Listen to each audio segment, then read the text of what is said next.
సంపద శుక్రవారపు నోము కథ ప్రారంభ. ఒక బ్రాహ్మణునకు 7 కొడుకులు కలరు. వారందరూ వివాహములై భార్యలు కాపురములకు వచ్చుట చేత వేరింటి కాపురములు చేయుచుండిరి. ఒకనాడు ప్రొద్దుట శుక్రవారపు మహాలక్ష్మి సంచారము చేయుచు బ్రాహ్మణుని కోడెండ్ర ఇండ్రకు వెళ్ళెను. ఒక కోడలు పొద్దుటనే పిల్లలకు భోజనము పెట్టి తాను కూడా తినుచుండెను.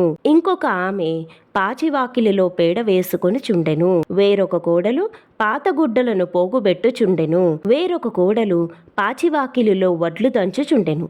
ఇంకొక కోడలు పాచివాకిలి ఎందే పిల్లలకు తలంటి తాను కూడా తలంటుకొని చుండెను.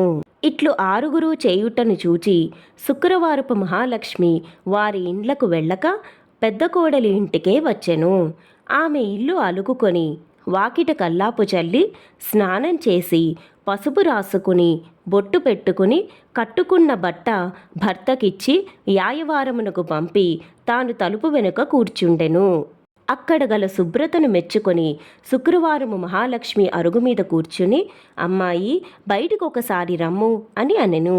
లోపల నుండి పెద్ద కోడలు, నేను వచ్చుటకు వీలు లేదు, మేము చాలా బీదవాళ్లము, మాకొకటే బట్ట ఎగుటచే దానిని నా భర్తకిచ్చి ఆయనను యాయవారమునకు పంపినాను, వారు వచ్చే వరకు నేను ఇట్లే ఉండెదను అని చెప్పి తెలియచేసెను.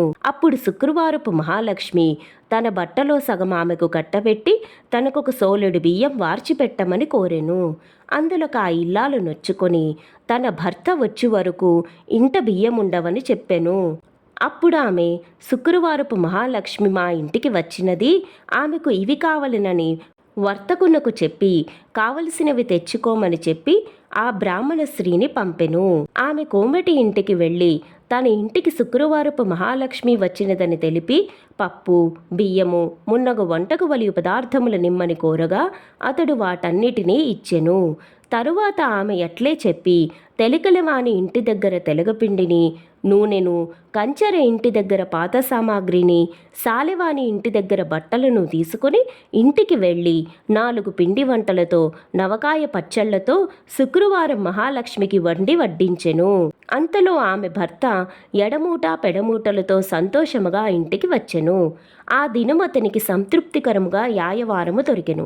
అతనికి ఆమె భోజనం వడ్డించగా దానిని భుజించి అతడవి ఎట్లు వచ్చెనని అడిగెను. ఆమె తన గృహమునకు శుక్రవారపు మహాలక్ష్మి వచ్చినదని తెలిపెను. అంతలో శుక్రవారపు మహాలక్ష్మి తానింక వెళ్ళదనని చెప్పగా ఆమె ఆ రాత్రి భోజనం చేసి వెళ్ళవలసినదని కోరెను.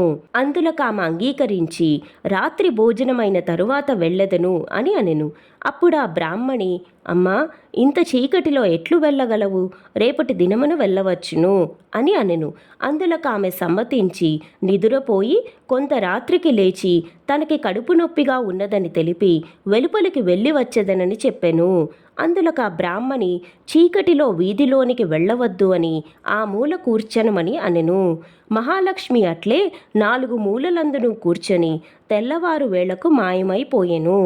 ఆ బ్రాహ్మణి నిద్ర మేల్కొనగానే ఇల్లు బాగు చేయుటకు చీపురుని చేతపట్టి గది మూలలను చూడగా 4 మూలలందును 4 బంగారు కుప్పలుండుట చూచి ఆమె మహానందమును పొంది భర్తకు ఆ విషయమును తెలిపెను. అతడు మహాలక్ష్మికి తనపై గల దయను దలిచి భార్యతో సంపద శుక్రవారము నోము నోపించి భాగ్యముల బడిసి భక్తి విడువగా సంతోషముగా ఉండెను. ఉద్యాపనము. ప్రతి శుక్రవారము ఉదయమే స్నానము చేసి లక్ష్మీదేవిని కొలిచి ఒంటిపూట భోజనము చేయవలెను. అట్లు 5 ఏండ్లైన తరువాత ఒక శుక్రవారము నాడు 5 పేరంటాండ్రకు తలంటి నీళ్లు పోసి భోజనము పెట్టి 5 రవికల గుడ్డలను దక్షిణ తాంబూలాదులతో ఇవ్వవలెను. పద్ధతి తప్పినను ఫలము తప్పదు. సంపద శుక్రవారము నోము కథ సమాప్త. లక్ష్మీదేవతార్పణమస్తు.